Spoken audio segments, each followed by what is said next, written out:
It seemed like everything was going in slow motion because I had so many thoughts. Right now on 13 News at 6, a popular online streamer now recovering here in Indiana after a terrifying crash, and the scary moments were caught on his live feed. Miraculously, he is okay. Samantha Johnson talked with him today, but we want to warn you the video of the crash is difficult to watch. Isaiah Thomas from Philadelphia is on a mission to show kids anything is possible, even walking across the country, and even when life comes at you fast. I was kind of flying in the air. When I landed and I got up, I immediately checked everything out. I'm like, all right, I'm able to walk. I still was in some pain. Isaiah, who goes by Humble Zay on Twitch, tells me he was live streaming when it happened.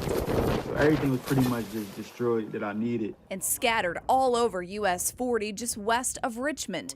Before the crash, one of his supporters volunteered to trail behind him and help get him to the next stop. I just turned around and I seen that a guy had smashed into the back of the car that was trailing me, which caused the car that was trailing me to actually hit me. Looking back, Isaiah says that supporter is really a guardian angel. I normally walk on the other side of the street just so I could see cars coming. If I knew if they wasn't there and I was walking on that side, it would have been way worse. God is the greatest. I'm good. I'm just running some tests right now. Other than a few sprains and bruises, Isaiah is fine. He's 650 miles into a cross-country faith walk to raise money to build a faith-based trade school for at-risk kids in Philly, all from a Philly kid himself. So I just wanted to create an environment for kids to be able to just believe anything is possible. And, one way to do it is me, actually taking this leap of faith and walking across country. I'm definitely going to go back to the walk. God, I'm blessed. Blessed and back on the road in no time. Samantha Johnson, 13 News. We did link Isaiah's social media to WTHR.com. That way you can follow along. He told Sam today he'll let us know when he's passing through Indianapolis. Well, tonight at 6, we are following developing news. Gas stations across central Indiana seeing a major spike in prices. Some areas are seeing more than $1 hike compared to the price just from this morning as you were headed to work or school. So let's take a live look on the east side of Indianapolis. This is the station, a speedway near 16th and Post. And here we found gasoline prices approaching $5 a gallon. So keep in mind these gas prices are still factoring in the suspension of the Indiana sales tax on gas this month. That's about 17 cents a gallon. Gas Buddy's Patrick DeHaan told us the high prices are because of the conflict with Iran and refinery issues. Tonight, new murder charges are now filed in the shooting death of a Muncie teen. 6 people under arrest in connection to the murder of 15-year-old Latajon Phillips in August of 24. Travion Nathan and Daisha Eckert are now facing murder charges. Court documents say surveillance video shows 6 people walking in the direction where Phillips was shot and then running in the other direction. Other charges in the case include robbery and also obstruction of justice. The Johnson County Coroner tonight has agreed to resign as part of a plea deal following a months-long investigation. Court documents tonight are revealing details of the plea. Mike Pruitt has agreed to plead guilty to 7 misdemeanor counts of contributing to the delinquency of a minor. Court records reveal that Pruitt allegedly provided alcohol and cannabis gummies to a 17-year-old girl. He'll also undergo a mental health evaluation and serve nearly a year of probation as part of that plea deal. A man from Martinsville was just convicted after an apartment fire that killed his 3-month-old child. A jury finding Tyler Mertlow guilty of several felonies that include neglect of a dependent and possession of child pornography. According to the court documents, one of the couple's children admitted to knocking a candle over and starting a fire in the baby's bedroom.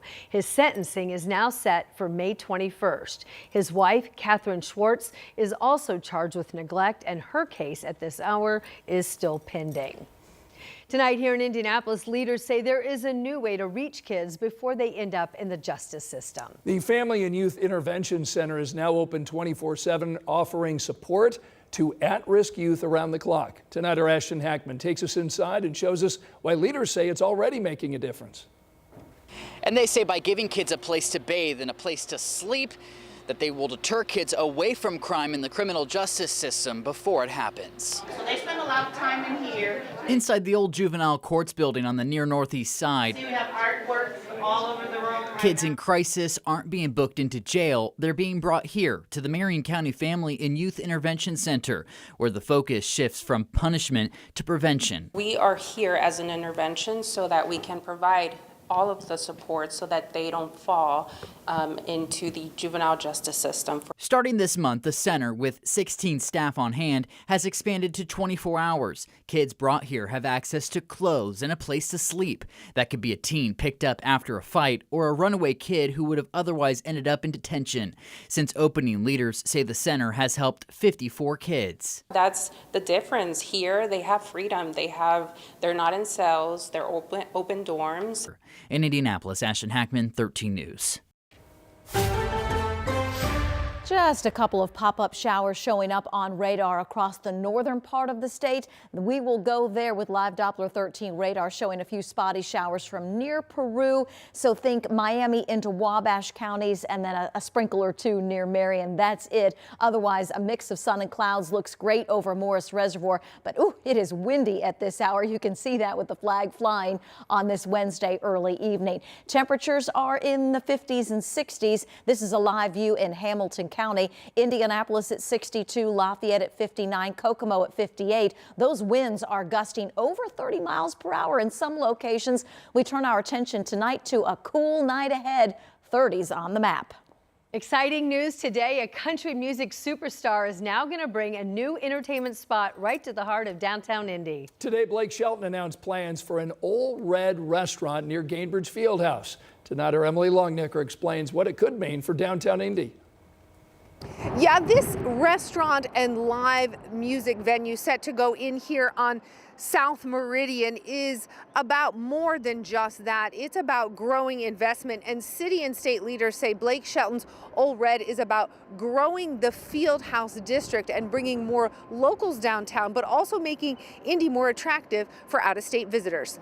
Shelton helped make the announcement today from Gainbridge Fieldhouse. I'm really excited about this particular one just because of the vibe here. And by the way, we've done a few of these now, and I don't think I've ever seen this much support from a community. I mean, the governor's here, the mayor's here, everybody's here. This is incredible, and that's why I knew this was going to be a big deal and why it's so exciting. Ole Red will become part of a larger development picture downtown that includes the new Signia and Ritz-Carlton hotels, not to mention an expanding convention center.